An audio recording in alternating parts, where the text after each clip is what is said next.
പരിശുദ്ധനാമം വാഴ്ത്തപ്പെടുമാറാകട്ടെ. വീണ്ടും ഒരു പ്രാവശ്യം കൂടെ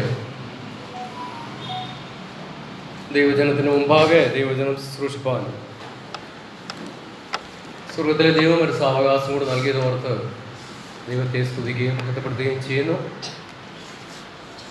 ദൈവവചന ചിന്തയ്ക്ക് ആധാരമായി പത്രോസ് എഴുതിയ 2-ാം ലേഖനം 3-ാം അധ്യായം അതിൻ്റെ 11-12 വാക്യങ്ങൾ വായിക്കുവാനായിട്ട് താല്പര്യപ്പെടുന്നു. 2 പത്രോസ് 3-ാം അധ്യായം 11-12 വാക്യങ്ങൾ.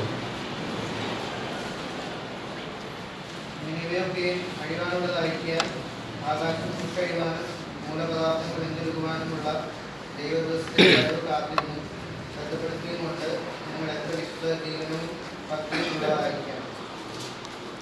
ഇങ്ങനെ ഇവ ഒക്കെയും അഴിവാനുള്ളതായിരിക്കയാൽ ആകാശം ചുട്ടഴിവാനും മൂലപദാർത്ഥങ്ങൾ വെന്തുരുകുവാനും ഉള്ള ദൈവദിവസത്തിൻ്റെ വരവ് കാത്തിരുന്നും ബന്ധപ്പെടുത്തിയും കൊണ്ട് നിങ്ങൾ എത്ര വിശുദ്ധ ജീവനവും ഭക്തിയും ഉള്ളവർ ആയിരിക്കണം. തിരുവഴുത്തിൽ നിന്ന് നാം വായിച്ച് പലപ്പോഴും ആത്മീകമായിരുന്ന ആലോചനകളെ കേട്ടിട്ടുള്ള വേദഭാഗമാണ് നാം വായിച്ച് കേൾക്കുവാനായിട്ടിടയായി തീർന്നത്.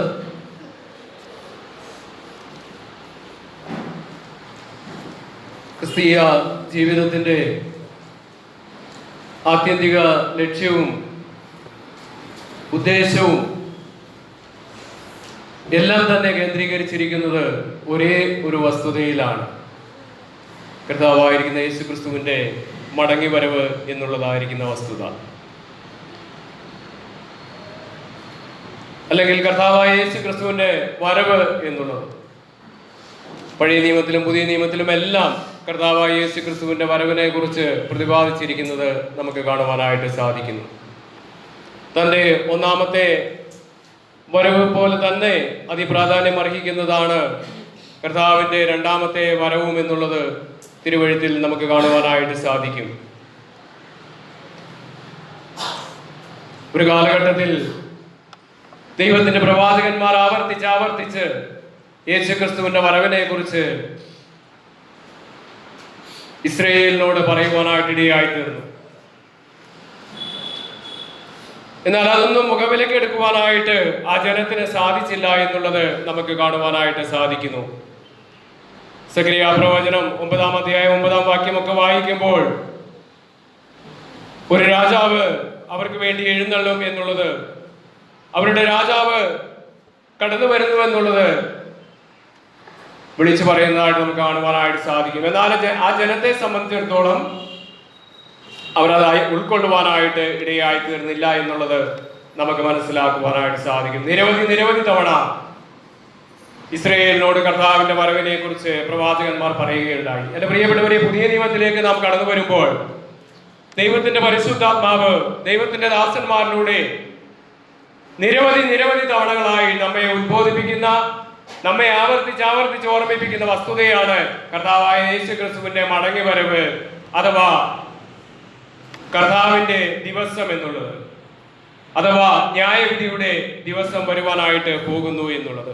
ഇവിടെയും അപ്പോസ്തലനായ പത്രോസ് ചെറിപ്പാർക്കുന്ന ദൈവജനത്തെ ഓർമ്മിപ്പിക്കുന്ന വസ്തുത അത് തന്നെയാണ്. കർത്താവായ യേശുക്രിസ്തു മടങ്ങി വരും, അഥവാ ഒരു ന്യായവിധിയുടെ ദിവസം വരുവാനായിട്ട് പോകുന്നു എന്നുള്ളതാണ്. പത്രോസ് 3-ാം അധ്യായത്തിന്റെ 1-ാം വാക്യത്തിൽ വായിക്കുമ്പോൾ അവിടെ പറയുന്നതായിട്ട് കാണുവാനായിട്ട് സാധിക്കുന്നുണ്ട്. എന്തുകൊണ്ടാണ് ഈ 2 ലേഖനങ്ങളും താൻ എഴുതുവാനായിട്ട് ഇടയായി തീർന്നത് എന്നുള്ളത് നമുക്കവിടെ മനസ്സിലാക്കുവാനായിട്ട് സാധിക്കും. പ്രിയമുള്ളവരെ, ഞാൻ ഇപ്പോൾ നിങ്ങൾക്ക് എഴുതുന്നത് 2-ാം ലേഖനമല്ലോ.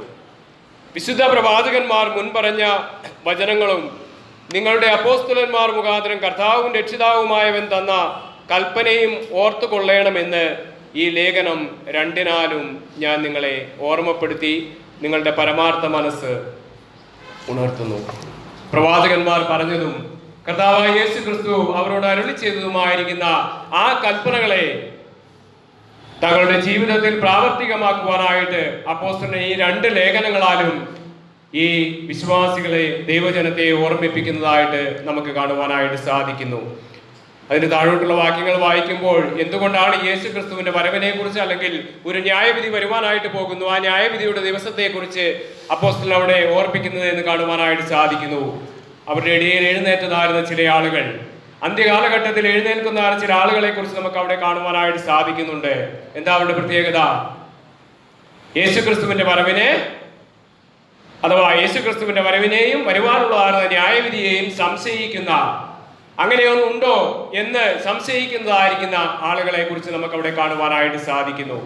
ഇത് തെറ്റായ ഉപദേശം ദൈവജനത്തിന്റെ ഇടയിൽ പരത്തുന്ന, ദൈവജനത്തിന്റെ തെറ്റായ ഉപദേശം പഠിപ്പിക്കുന്ന ചില വ്യക്തികളെ നമുക്ക് കാണുവാനായിട്ട് സാധിക്കുന്നു.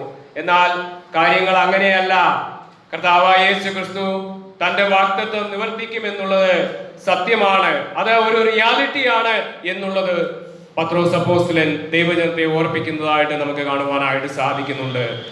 ഇങ്ങനെയുള്ളതായിരുന്ന പഠിപ്പിക്കലുകളുടെ മധ്യേ നിങ്ങൾ വശംവദരായി തീരുവാനായിട്ട്, നിങ്ങളും അതിനെ വശംവദരായി തീരുവാനായിട്ട് പാടില്ല എന്നുള്ളത് അപ്പോസ്തലൻ അവിടെ ഓർപ്പിക്കുകയാണ്. പിന്നെയോ നിങ്ങൾ ചെയ്യേണ്ടതായിരുന്ന ചില ഉത്തരവാദിത്തങ്ങളുണ്ട്. കർത്താവായ യേശു ക്രിസ്തു മടങ്ങി വരുന്നത് കൊണ്ട്, ഒരു ന്യായവിധിയുടെ ദിവസം നമുക്ക് മുൻപാകെ ഉള്ളത് കൊണ്ട്, അഥവാ കർത്താവിന്റെ ദിവസം എന്നൊരു ദിവസം നമുക്ക് മുൻപിൽ വരുന്നത് കൊണ്ട് നാം എങ്ങനെ ആയിരിക്കണം, ദൈവത്തിന്റെ ജനം ഈ ഭൂമിയിൽ ജീവിക്കുമ്പോൾ എങ്ങനെ ആയിരിക്കണം എന്നുള്ളത് അപ്പോസ്തലനായ പത്രോസ് അവരെ ഓർപ്പിക്കുന്നതായിട്ട് നമുക്ക് കാണുവാനായിട്ട് സാധിക്കുന്നു.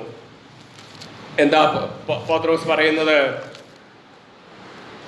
ഇങ്ങനെ ഇവ ഒക്കെയും അഴിവാനുള്ളതാകെ ആയിരിക്കയാൽ ആകാശം ചുട്ടഴിവാനും മൂലപദാർത്ഥങ്ങൾ വെന്തുരുകുവാനുമുള്ള ദൈവ ദിവസത്തിന്റെ വരവ് കാത്തിരുന്നും ബന്ധപ്പെടുത്തിയും കൊണ്ട്. എന്താ ഈ ദിവസത്തിന്റെ പ്രത്യേകത? കർത്താവിന്റെ ദിവസത്തിന്റെ പ്രത്യേകത എന്താ?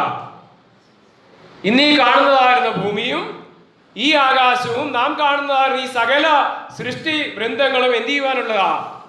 ചുട്ടഴിയുവാൻ, അഥവാ ഇവിടെ നിന്ന് മാറ്റപ്പെടുവാനായിട്ടുള്ളതാണ്. എന്റെ പ്രിയപ്പെട്ടവരെ, നമ്മുടെ ക്രിസ്തീയ ജീവിതത്തിന്റെ ഏറ്റവും വലിയ ശ്രേഷ്ഠത എന്നുള്ളത് നാം മനസ്സിലാക്കുന്നത് ഇതുകൊണ്ട് തന്നെയാണ്. ഇന്ന് ഞാനും നിങ്ങളും കേവലം ജീവിക്കുന്ന ഈ ഭൂമി എന്നുള്ളത്, ഈ ആകാശവും ഈ ഭൂമിയും ഞാനും നിങ്ങളും ഉൾപ്പെട്ട് നിൽക്കുന്ന ഈ സൃഷ്ടികളും എല്ലാം എന്നുള്ളത് ഇവിടെ നിന്ന് ഒരിക്കൽ മാറ്റപ്പെട്ടു പോകുവാനായിട്ടുള്ളതാണ്. എന്നാൽ ഇതിന് പകരമായിട്ട് ദൈവജനത്തെ സംബന്ധിച്ചിടത്തോളം അവരുടെ പ്രത്യാശ, അവരുടെ എക്സ്പെക്ടേഷൻ, അവരുടെ പ്രതീക്ഷ എന്നുള്ളത് ഇതിനപ്പുറത്ത് ഒരു പുതിയ ഭൂമിയുണ്ട്, ഇതിനപ്പുറത്ത് ഒരു പുതിയ അനുഭവമുണ്ട്, എന്നേക്കും നിലനിൽക്കുന്നതായിരിക്കുന്ന ഒരനുഭവം ദൈവജനത്തിനുണ്ട് എന്നുള്ളതാണ് ദൈവജനത്തിന്റെ ഏറ്റവും വലിയ പ്രതീക്ഷ എന്നുള്ളത്. അതാണ് ഈ ഭൂമിയിൽ ജീവിക്കുവാനായിട്ട് നമ്മെ പ്രേരിപ്പിക്കുന്നതായിരുന്ന ഘടകം എന്നുള്ളതും നമുക്ക് മനസ്സിലാക്കുവാനായിട്ട് സാധിക്കുന്നു. കർത്താവിന്റെ വരവ് ഇതായിരിക്കണം ഈ ഭൂമിയിൽ ജീവിക്കുവാനായിട്ട് നമ്മെ പ്രചോദിപ്പിക്കുന്ന, നമ്മെ ഇൻസ്പയർ ചെയ്യുന്നതായിരുന്ന ഘടകം എന്നുള്ളത്. ഇതാ ദൈവം ഓരോ ദൈവവൈതലിനെ കുറിച്ചും ഓരോ ക്രിസ്തു വിശ്വാസികളെ കുറിച്ചും ഈ ഭൂമിയിൽ നമ്മെ ആക്കിയിരിക്കുമ്പോൾ ആഗ്രഹിക്കുന്നത്, ദൈവം പ്രതീക്ഷിക്കുന്നത് എന്ന് നാം മനസ്സിലാക്കുവാനായിട്ട് ആവശ്യമുണ്ട്. കേവലം നാം ഈ ഭൂമിയിൽ ഒരു ജീവിക്കുന്നു എന്നുള്ളതിനേക്കാൾ അപ്പുറമായിട്ട് ഈ ഭൂമിയിൽ ജീവിക്കുവാനായിട്ട് നമ്മെ പ്രേരിപ്പിക്കേണ്ട ഘടകം എന്നുള്ളത് കർത്താവിന്റെ വരവ്, കർത്താവിന്റെ ദിവസം വരുവാനായിട്ട് പോകുന്നു എന്നുള്ളതാണ് ആ വലിയ പ്രതീക്ഷയാണ്. ഈ ദിവസത്തിന്റെ പ്രത്യേകത എന്നുള്ളത് നാം ഓർത്തു. നമ്മുടെ പ്രതീക്ഷയാണ്, കർത്താവിന്റെ വാഗ്ദത്തം നിവർത്തിക്കപ്പെടുന്ന സമയമാണ്. എന്നാൽ അതുപോലെ തന്നെ മറ്റൊരു കാര്യം കൂടെ സംഭവിക്കുന്ന സമയമാണ്. എന്താ? ഒരു ന്യായവിധി കൂടെ സംഭവിക്കുവാനായിട്ട് പോകുകയാണ്. കർത്താവിന്റെ ദിവസത്തിന്റെ ഒരു പ്രത്യേകത അത് ന്യായവിധിയുടെ ദിവസം കൂടെയാണ്. എന്റെ പ്രിയപ്പെട്ടവരെ, ഈ ഭൂമിയിൽ ഞാനും നിങ്ങളും ജീവിക്കുമ്പോൾ ഈ വലിയ ബോധ്യം നമ്മെ ഭരിക്കുവാനായിട്ട് ആവശ്യമുണ്ട്. കേവലം നാം മറ്റുള്ളവർ ജീവിക്കുന്നത് പോലെ ഈ ഭൂമിയിൽ ജീവിക്കുന്ന ഒരു കൂട്ടം ദൈവജനമല്ല. ഇതാ തനിച്ചു പാർക്കുന്ന ഒരു ജനം, ജാതികളോടുകൂടെ എണ്ണപ്പെടാതെ വണ്ണം ദൈവത്തിന്റെ പ്രതീക്ഷയ്ക്ക്, ദൈവത്തെ പ്രതീക്ഷിച്ചുകൊണ്ട് ജീവിക്കുന്ന ഒരു കൂട്ടം ജനമാണ് ദൈവത്തിന്റെ ജനം എന്നുള്ളത്. ഈ ബോധ്യത്തോടുകൂടെ നമുക്ക് ജീവിക്കുവാനായിട്ട് ഇടയായി തീരണം. ഇങ്ങനെ നാം ഈ ഭൂമിയിൽ ജീവിക്കുമ്പോൾ നാം എങ്ങനെ നമ്മുടെ ജീവിതത്തെ ക്രമീകരിക്കണം എന്നുള്ളത് അപ്പോസ്തലൻ ഇവിടെ ഉള്ള വിശ്വാസികളെ ഓർപ്പിക്കുന്നതായിട്ട് കാണുവാനായിട്ട് സാധിക്കുന്നു. അവിടെ നാം വായിക്കുന്നത് ഇതൊക്കെയും ഒഴിഞ്ഞു പോകുവാനായിട്ടുള്ളതാണ്, ഇതൊക്കെയും ചുട്ടഴിയുവാനായിട്ടുള്ളതാണ്. അതുകൊണ്ട് നാം എന്ത് ചെയ്യണം? ദൈവ ദിവസത്തിന്റെ വരവ് കാത്തിരുന്നും ബന്ധപ്പെടുത്തിയും കൊണ്ട്. ദൈവ ദിവസത്തിന്റെ വരവ് കാത്തിരുന്നും ബന്ധപ്പെടുത്തിയും കൊണ്ട്. നമ്മുടെ ജീവിതത്തിന്റെ അനുഭവം ഇതായിരിക്കണം. നമ്മുടെ ജീവിതത്തിൽ പ്രകടമാകേണ്ടതായിരുന്ന അനുഭവം, മറ്റുള്ളവർക്ക് കാണേണ്ടതായിരുന്ന ഒരു അനുഭവം ഇതായിരിക്കണം എന്നുള്ളത് അപ്പോസ്തലൻ ഓർപ്പിക്കുകയാണ്. നമുക്കറിയാം, ആരംഭ കാലഘട്ടത്തിലെ വിശ്വാസികളെ സംബന്ധിച്ചിടത്തോളം അവരൊക്കെയും കർത്താവിന്റെ ദിവസത്തെ, കർത്താവിന്റെ മടങ്ങിവരവിനെ പ്രതീക്ഷിച്ചുകൊണ്ട് ഈ ഭൂമിയിൽ ജീവിച്ചവരാണ്. കഴിഞ്ഞ ആഴ്ച നാം ചിന്തിക്കുകയുണ്ടായി, ഫിലിപ്പി ലേഖനം 3-ാം അധ്യായം 20-21 വാക്യങ്ങളിൽ അവിടെ നാം വായിച്ചത് ഇങ്ങനെയാ: നമ്മുടെ പൗരത്വമോ സ്വർഗത്തിലാകുന്നു, അവിടെ നിന്ന് കർത്താവായ യേശു ക്രിസ്തു രക്ഷിതാവായി വരുമെന്ന് നാം കാത്തിരിക്കുന്നു. അവിടെ നിന്ന് നമ്മുടെ കർത്താവായ യേശു ക്രിസ്തു രക്ഷിതാവായി വരും എന്ന് നാം കാത്തിരിക്കുന്നു. അപ്പോസ്തലൻ അവിടെയും ദൈവജനത്തെ ഓർപ്പിക്കുമ്പോൾ ഒരു പൂർണ്ണതയിൽ തന്നെ അത് പറയുകയാണ്. അപ്പോസ്തലന്റെ പ്രതീക്ഷ, അപ്പോസ്തലന്റെ അനുഭവം അപ്പോസ്തലൻ പറയുകയാണ്, നാം കാത്തിരിക്കുന്നു. എന്താ കാത്തിരിക്കുന്നത്? നമ്മുടെ പൗരത്വം സ്വർഗത്തിലാണ്. ഈ ഭൂമിയിൽ ഞാനും നിങ്ങളും താൽക്കാലിക വാസികളാണ്. അല്പകാലത്തേക്ക് ഈ ഭൂമിയിൽ ജീവിക്കുന്നവരാണ് ദൈവത്തിന്റെ ജനം. എന്നാൽ നമ്മുടെ പൗരത്വം സ്വർഗത്തിലാണ്. ആ സ്വർഗത്തിൽ നിന്ന് വാഗ്ദത്തം ചെയ്തതായ കർത്താവായ യേശു ക്രിസ്തു മടങ്ങി വരുമെന്നുള്ളത് നമ്മുടെ പ്രതീക്ഷയാണ്. അത് നമ്മുടെ കാത്തിരിപ്പാണ്. എൻ്റെ പ്രിയപ്പെട്ടവരെ, ക്രിസ്തീയ ജീവിതം ഒരു കാത്തിരിപ്പിന്റെ ജീവിതമായിരിക്കണം. ഒരു കാത്തിരിപ്പിന്റെ ജീവിതമായിരിക്കണം.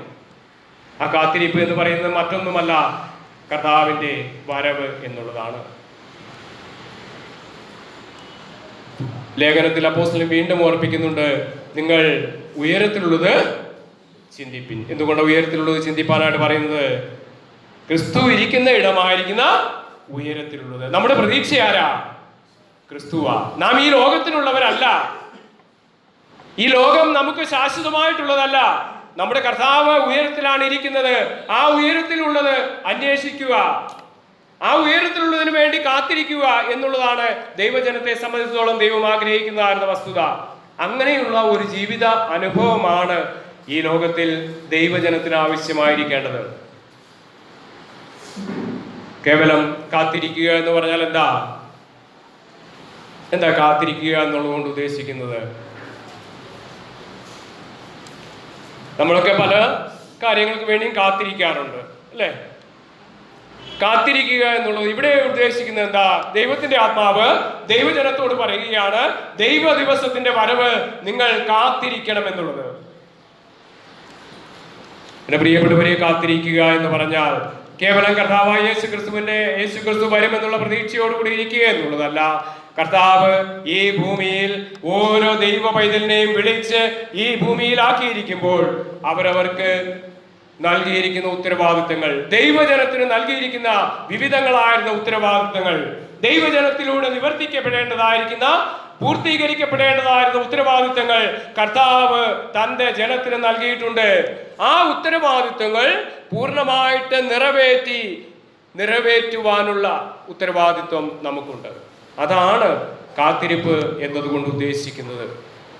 മത്തായി സുവിശേഷം 25-ാം അധ്യായത്തിൽ നാം കാണുന്നുണ്ട്, ചില പ്രിയപ്പെട്ടവർ കാത്തിരുന്നു. എന്തിനു വേണ്ടിയാ കാത്തിരുന്നേ? മണവാളന്റെ വരവിന് വേണ്ടി. മണവാളനെ എതിരേൽക്കുവാനായിട്ട് കാത്തിരുന്ന 10 കന്യകമാരെ നാം കാണുവാനായിട്ട് സാധിക്കുന്നുണ്ട്. അവർ 10 പേരും കാത്തിരുന്നില്ലേ? കാത്തിരുന്നു. എത്ര പേരാ പോയേ? 5 പേര് മണവാളന്റെ സമയത്ത് വന്നു. കാത്തിരുന്നവരിൽ 5 പേര് മണവാളനോട് കൂടെ മണവാളനെ എതിരേൽക്കുവാനായിട്ട് പോയി. മറ്റ്5 പേര് കാത്തിരുന്നില്ലേ? അവരും കാത്തിരുന്നു. 10 പേര് ഒരുമിച്ചാ കാത്തിരുന്നത്. പക്ഷെ അവരെന്ത് ചെയ്തില്ല? അവരുടെ ഉത്തരവാദിത്വം ചെയ്തില്ല. തങ്ങളുടെ ഉത്തരവാദിത്വം ചെയ്യാതെ അവർ മണവാളന് വേണ്ടി കാത്തിരുന്നതായിട്ട് കാണുവാനായിട്ട് സാധിക്കുന്നു. എന്റെ പ്രിയപ്പെട്ടവരെ, ദൈവ ദിവസത്തിന്റെ വരവിന് വേണ്ടി നാം കാത്തിരിക്കുന്നുവെങ്കിൽ അതിന്റെ അർത്ഥം നമ്മുടെ ഉത്തരവാദിത്വം നാം നിവർത്തിക്കണം എന്നുള്ളതാണ്. ദൈവജനത്തെ സംബന്ധിച്ചിടത്തോളം, ഒരു ക്രിസ്തു ശിഷ്യനെ സംബന്ധിച്ചിടത്തോളം ദൈവം അവനെ ഏൽപ്പിച്ചതായിരുന്ന ഉത്തരവാദിത്വങ്ങൾ ഏറെ വലുതാണ്, അല്ലെങ്കിൽ ആ ഉത്തരവാദിത്വം ഏറെ വലുതാണ് എന്ന് നമുക്ക് കാണുവാനായിട്ട് സാധിക്കുന്നു. എൻ്റെ പ്രിയപ്പെട്ടവരെ, കർത്താവിന്റെ വരവിന് വേണ്ടി നാം കാത്തിരിക്കുന്നുവെങ്കിൽ, കർത്താവിന്റെ വരവെങ്കിൽ എടുക്കപ്പെടുവാനായിട്ട് നാം കാത്തിരിക്കുന്നുവെങ്കിൽ, നമ്മുടെ ഉത്തരവാദിത്വങ്ങളെ നിവർത്തിക്കുവാനായിട്ട് നമുക്ക് ആവശ്യമുണ്ട്. എന്താ കർത്താവ് ക്രിസ്തു ശിഷ്യന്മാർക്ക് നൽകിയ ഏറ്റവും വലിയ ഉത്തരവാദിത്വം എന്താ? ഒരു ദൈവ പൈതലിനെ കർത്താവ് ഈ ഭൂമിയിൽ ആക്കിയിരിക്കുമ്പോൾ, അല്ലെങ്കിൽ ഒരു ശിഷ്യനെ ഈ ഭൂമിയിൽ ആക്കിയിരിക്കുമ്പോൾ അവന് നൽകിയിരിക്കുന്ന ഏറ്റവും വലിയ ഉത്തരവാദിത്വം എന്താ? സുവിശേഷം അറിയിക്കുക. സുവിശേഷം അറിയിക്കുക. എൻ്റെ പ്രിയപ്പെട്ടവരെ, അത് തന്നെയാണ് ഏറ്റവും വലിയ ഉത്തരവാദിത്വം. സുവിശേഷം അറിയിച്ചാൽ മതിയോ? ആ വാക്യം ഒന്ന് വായിച്ചേ. മത്തായി സുവിശേഷം 28-ാം അധ്യായം. കർത്താവ് തന്റെ ശിഷ്യഗണത്തിന് കൊടുത്ത അന്ത്യകൽപ്പന. സുവിശേഷം അറിയിക്കുക എന്നൊരു കൽപ്പന കർത്താവ് തന്റെ ശിഷ്യഗണത്തിന് കൊടുത്തിട്ടുണ്ടോ? 28-ാം അധ്യായത്തിന്റെ വായിച്ചു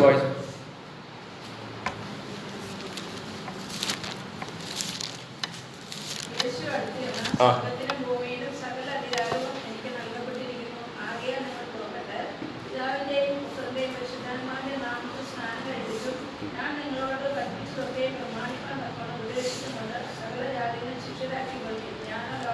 മതി. എന്താ കൽപ്പന? സകല ജാതികളെ സുവിശേഷം അറിയിക്കാനുള്ള കൽപ്പന കർത്താവ് തന്നെ ശിഷ്യഗണത്തിന് കൊടുത്തോ? അതാണോ അന്ത്യകൽപ്പന?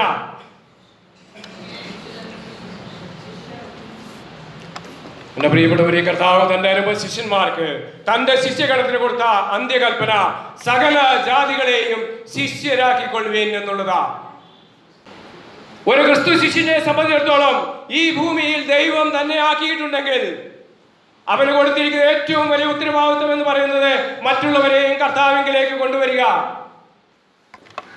മറ്റുള്ളവരെയും ശിഷ്യരാക്കുക, കർത്താവിനെ കൽപ്പനകളെ അനുസരിച്ച് തന്നെ പിൻപറ്റുന്നതായിരിക്കുന്ന ശിഷ്യന്മാരാക്കി അവരെ തീർക്കുക എന്നുള്ളതാണ് കർത്താവ് തന്റെ ശിഷ്യഗണത്തിന് കൊടുത്തിരിക്കുന്ന കൽപ്പന.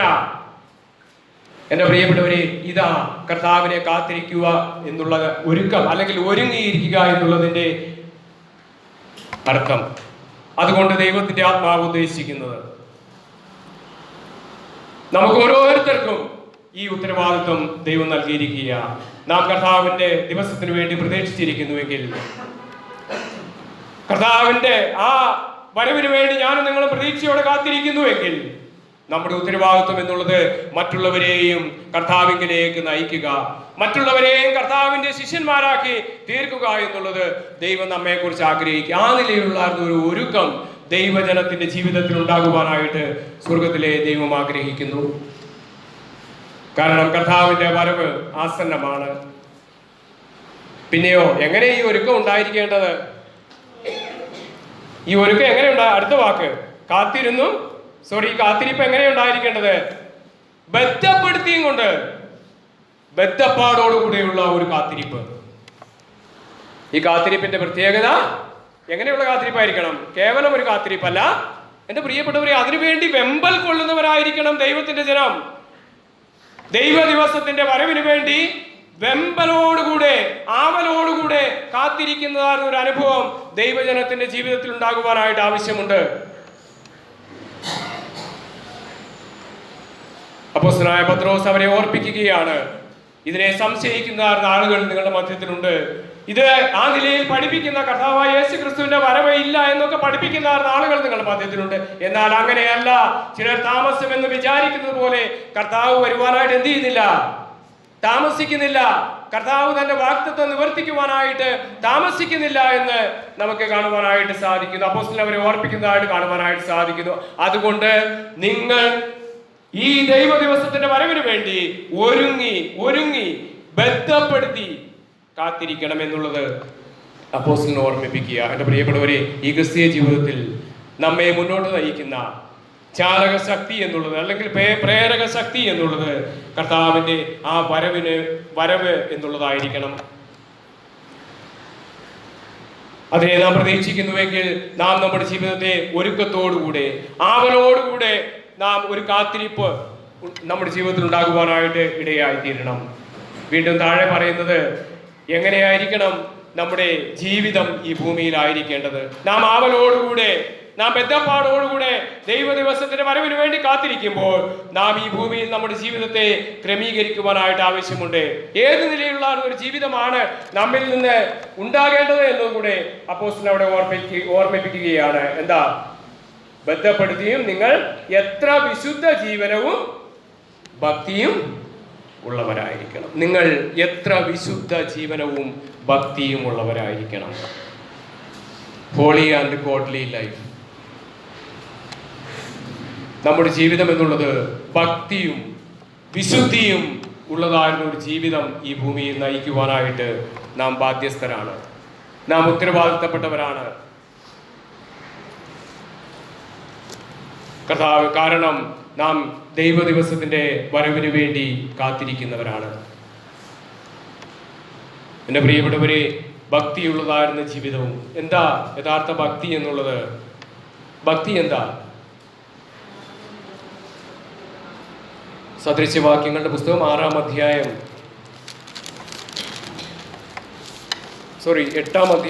സദൃശ്യവാക്യങ്ങളുടെ പുസ്തകം 8-ാം അധ്യായം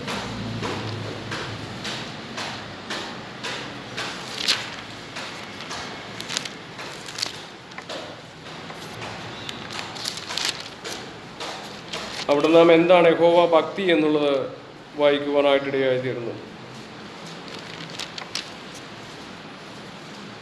13-ാമത്തെ വാക്യം 13-ാമത്തെ വാക്യം.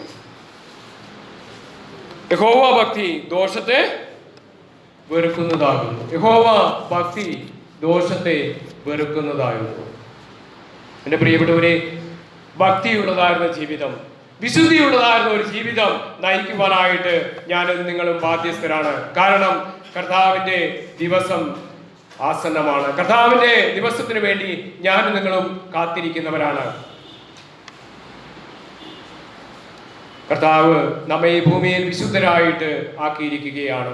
തന്റെ രക്തത്താൽ നമ്മെ വീണ്ടെടുത്ത് വിശുദ്ധരെന്നുള്ള പദവി നൽകി ദൈവം നമ്മെ ഈ ഭൂമിയിലാക്കിയിരിക്കുകയാണ്.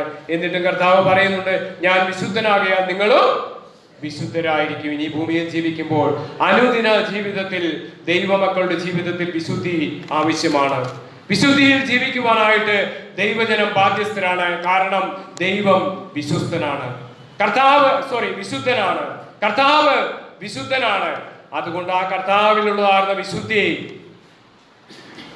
നമ്മിലും ഉണ്ടാകുവാനായിട്ട് ആവശ്യമുണ്ട്. എൻ്റെ പ്രിയപ്പെട്ടവരെ, കർത്താവിനെ പോലെ ജീവിക്കുന്നവരായിട്ട് ഈ ഭൂമിയിൽ ഞാനും നിങ്ങളുമായിരിക്കുവാനായിട്ട് ദൈവം നമ്മെക്കുറിച്ച് ആഗ്രഹിക്കുന്നു. കർത്താവിന്റെ ജീവിതത്തിൽ ഉണ്ടായ ആ സ്വഭാവ സവിശേഷതകൾ നമ്മുടെ ഓരോരുത്തരുടെയും, കർത്താവിന്റെ ശിഷ്യഗണമായിരിക്കുന്ന ഓരോരുത്തരുടെയും ജീവിതത്തിൽ ഉണ്ടാകുവാനായിട്ട് ദൈവം ആഗ്രഹിക്കുന്നു. നാം കർത്താവിന്റെ ദിവസത്തിന് വേണ്ടി കാത്തിരിക്കുന്നുവെങ്കിൽ വിശുദ്ധിയിൽ ജീവിക്കുവാൻ നാം ബാധ്യസ്ഥരാണ്. നാം കർത്താവിന്റെ ദിവസത്തിന് വേണ്ടി കാത്തിരിക്കുന്നുവെങ്കിൽ ഭക്തിയിൽ ജീവിക്കുവാനായിട്ട് ഞാനും നിങ്ങളും ബാധ്യസ്ഥരാണ്.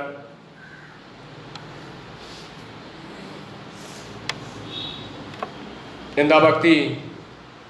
കർത്താവ് സ്നേഹിച്ചതിനെ സ്നേഹിക്കുവാനായിട്ട് നമുക്കിടയായി തീരണം. അപ്പോൾ തന്നെ കർത്താവ് വെറുത്തതിനെ വെറുക്കുവാനായിട്ട് നമുക്ക് ഇടയായി തീരണം. ഏത് നിലയിലാണോ നമ്മുടെ കർത്താവ് ഈ ഭൂമിയിൽ നമുക്ക് മാതൃക കാണിച്ചു തന്നത്, ആ മാതൃകയിൽ ജീവിക്കുവാനായിട്ട് ഓരോ ദൈവവൈതലിനെ കുറിച്ചും കർത്താവ് ആഗ്രഹിക്കുന്നു. എൻ്റെ പ്രിയപ്പെട്ടവരെ, അതാണ് ദൈവ ദിവസത്തിന്റെ വരവിനെ കാത്തിരിക്കുന്ന, ദൈവ ദിവസത്തിന്റെ വരവിനെ വെമ്പലോടെ കാത്തിരിക്കുന്ന, ബന്ധപ്പെടുത്തി കാത്തിരിക്കുന്നതാണ് ഒരു ദൈവ പൈതലിന്റെ ജീവിതത്തിൽ നിന്ന് ദൈവം ആഗ്രഹിക്കുന്നത്. വിശുദ്ധിയോടെയുള്ള ദൈവഭക്തിയോടുകൂടെയുള്ള ഒരു ജീവിതം. അപ്പോസ്തലൻ പറയുന്ന വാക്ക് ഇങ്ങനെയാ, നിങ്ങൾ എത്ര വിശുദ്ധ ജീവനവും ഭക്തിയും ഉള്ളവരായിരിക്കണം. കമ്പൽസറിയാ, നിർബന്ധമായിട്ട് അപ്പോസ്തലൻ പറയുകയാണ്.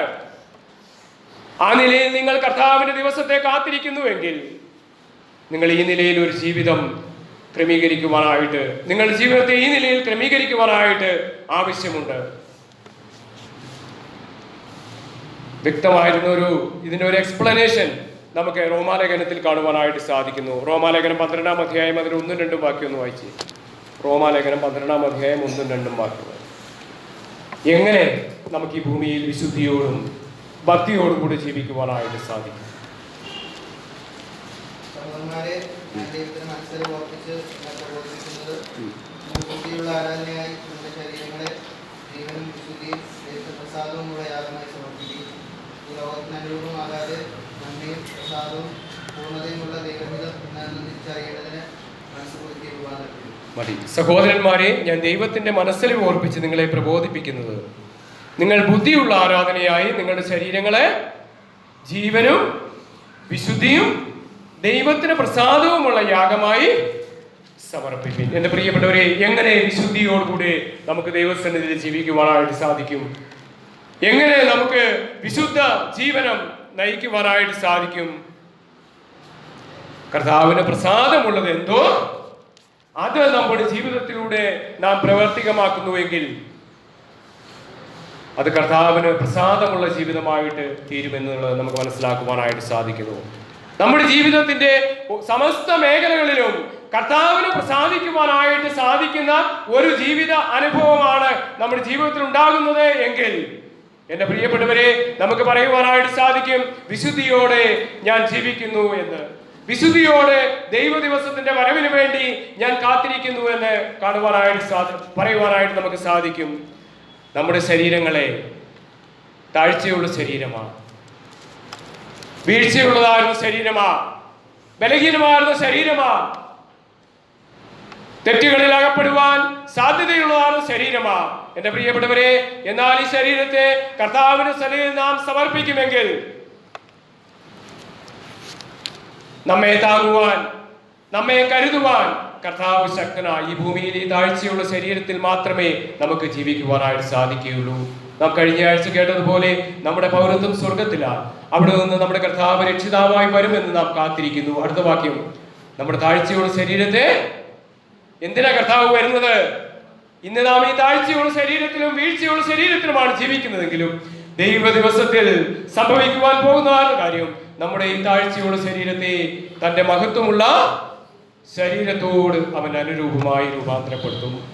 എന്റെ പ്രിയപ്പെട്ടവരെ, അതുവരെ ഈ താഴ്ചയുള്ള ശരീരത്തെ സഹിക്കുക, ഈ താഴ്ചയുള്ള ശരീരത്തെ ദൈവത്തിന് പ്രസാദമുള്ളതാണ് ഒരു ജീവിതമാക്കി തീർക്കുക എന്നുള്ളത് നമ്മുടെ ഉത്തരവാദിത്തമാണ്. ദൈവത്തിൽ ആശ്രയിക്കുക മാത്രമാണ് അതിനുള്ള ഏക വഴി. ദൈവത്തിന് നമ്മെ പൂർണ്ണമായിട്ട് സമർപ്പിക്കുക മാത്രമാണ് അതിനുള്ള ഏക വഴി. രണ്ടാമത്തെ ഭാഗത്ത് നാം വായിച്ചത്, ഈ ലോകത്തിന് അനുരൂപമാകാതെ, ഈ ലോകത്തിന് അനുരൂപരാകാതെ ജീവിക്കുവാനായിട്ട് നമുക്കിടയായിത്തീരണം. ഭക്തിയുള്ള ജീവിതം എന്നുള്ളത് ഈ ലോകത്തിന് അനുരൂപമാകാതെയുള്ള ജീവിതമാണ്. താഴ്ചയുള്ള ലോകത്തിൽ നാം ജീവിക്കുമ്പോൾ ഈ ലോകത്തിൻ്റെതായിരുന്ന ഈ ലോകത്തിന് വേണ്ടി അല്ല ഞാൻ നിങ്ങളും ജീവിക്കേണ്ടത്, വരുവാനുള്ള ലോകത്തിന് വേണ്ടി, നമുക്ക് ലഭിക്കുവാനുള്ള നമ്മുടെ പൗരത്വം നിക്ഷിപ്തമായിരിക്കുന്ന ആ ലോകത്തിന് വേണ്ടി ജീവിക്കുന്നവരായിട്ട് നമുക്ക് ജീവിക്കുവാനായിട്ട് ഇടയായിത്തീരണം. ഈ ലോകത്തിന് ഒരിക്കലും അനുരൂപപ്പെടുവാനായിട്ട്, അനുരൂപരായി തീരുവാനായിട്ട് നമുക്കിടയായി തീരരുത്. പിന്നെയോ നന്മയും പ്രസാദവും പൂർണ്ണതയുമുള്ള ദൈവഹിതം ഇന്നതെന്ന് തിരിച്ചറിയേണ്ടതിന് എന്ത് ചെയ്യണം? മനസ്സ് പുതുക്കി രൂപാന്തരപ്പെടുവിൻ. മനസ്സ് പുതുക്കി രൂപാന്തരപ്പെടുവിൻ. ദൈവത്തിന് പ്രസാദമുള്ളത്, ദൈവസന്നിധിയിൽ നന്മയായത് എന്ത് എന്നുള്ളത് മനസ്സിലാക്കുവാൻ തക്കവണ്ണം ഈ ലോകത്തിന് അനുരൂപരാകാതെ ജീവിക്കുവാനായിട്ട് നമുക്കിടയായി തീരണം. നമ്മുടെ മനസ്സിന് അനുദിനം ഒരു പുതുക്കം പ്രാപിച്ച അനുഭവത്തോടു കൂടെ ജീവിക്കുവാനായിട്ട് ദൈവജനത്തിനിടയായി തീരണം. എൻ്റെ പ്രിയപ്പെട്ടവരെ, ഇവയൊക്കെയും അഴിവാനുള്ളതാകയാൽ ഞാനും നിങ്ങളും ജീവിക്കുന്ന, ഞാനും നിങ്ങളും കാണുന്നതായിരുന്ന ഈ ആകാശവും ഈ ഭൂമിയും ഈ ഭൂതലവും എല്ലാം അഴിഞ്ഞു പോകുവാനുള്ളതാണ്, എല്ലാം ചുട്ടഴിയുവാനായിട്ടുള്ളതാണ്. അതുകൊണ്ട് ആ ദൈവ ദിവസത്തിന്റെ വരവിന് വേണ്ടി ഞാൻ നിങ്ങളും ബന്ധപ്പെടുത്തി കാത്തിരിക്കുവാനായിട്ട് ഇടയായിത്തീരണം. ഒരു ബന്ധപ്പാട് നമ്മുടെ ജീവിതങ്ങളിൽ ഉണ്ടാകുവാനായിട്ട് ഇടയായിത്തീരണം. ഈ ലോകത്തിന് വേണ്ടിയുള്ള ബന്ധപ്പാടല്ല, ഈ ലോകത്തിലെ നേട്ടങ്ങൾക്ക് വേണ്ടിയുള്ള താൽക്കാലിക സുഖങ്ങൾക്ക് വേണ്ടിയുള്ള ഒരു ബന്ധപ്പാടല്ല നമ്മിൽ ഉണ്ടാകേണ്ടത്. പിന്നെയോ ആ വരുവാനുള്ള ലോകത്തിലേക്കുള്ള നമ്മുടെ പൗരത്വം നിക്ഷിപ്തമായിരിക്കുന്ന ആ സ്ഥാനത്തേക്കുള്ള ഒരു കാഴ്ചപ്പാട്, ഒരു ബന്ധപ്പാട് നമ്മുടെ ജീവിതത്തിൽ ഉണ്ടാകുവാനായിട്ട് ഇടയായിത്തീരണം. എൻ്റെ പ്രിയപ്പെട്ടവരെ, ആ നിലയിലുള്ള ഒരു വലിയ പ്രതീക്ഷയും ഒരു പ്രത്യാശയും ദൈവജനത്തിന്റെ ജീവിതത്തിൽ ഉണ്ടാകുന്നുവെങ്കിൽ നമ്മുടെ ജീവിതം ഏറ്റവും ധന്യമായി തീരും. ഈ കാലത്തിലെ കഷ്ടങ്ങൾ സാരമില്ല എന്ന് നമുക്ക് എണ്ണുവാനായിട്ട് കഴിയും. നമ്മുടെ കർത്താവിന്റെ വരവ്, ആ കാഹളം എത്രയും വേഗം കേൾക്കും എന്നുള്ള ആ ഒരു വലിയ പ്രതീക്ഷ നമ്മുടെ ജീവിതത്തിൽ ഉണ്ടാകുവാനായിട്ട് ഇടയായിത്തീരണം. അങ്ങനെ ഒരു പ്രതീക്ഷ നമ്മുടെ ജീവിതത്തിൽ ഉണ്ടാകുന്നുവെങ്കിൽ നാം വിശുദ്ധിയോടുകൂടെ ദൈവഭക്തിയോടുകൂടെ ഈ ഭൂമിയിൽ ജീവിക്കുവാനായിട്ട് ആവശ്യമുണ്ട്. ആ നിലയിൽ നമ്മുടെ ജീവിതത്തെ ക്രമീകരിക്കുവാനായിട്ട് ആവശ്യമുണ്ട്. സഹോദരന്മാരെ, ഞാൻ ദൈവത്തിന്റെ മനസ്സരിവ് ഓർപ്പിച്ച് നിങ്ങളെ പ്രബോധിപ്പിക്കുന്നു. നിങ്ങൾ ബുദ്ധിയുള്ള ആരാധനയായി നിങ്ങളുടെ ശരീരങ്ങളെ ജീവനും വിശുദ്ധിയും ദൈവത്തിന് പ്രസാദവുമുള്ള യാഗമായി സമർപ്പിക്കുകയും ദൈവത്തിന് സമർപ്പിക്കപ്പെട്ട ജീവിതങ്ങളായിട്ട് നമുക്ക് ഈ ഭൂമിയിൽ ജീവിക്കുവാനായിട്ട് സാധിക്കണം.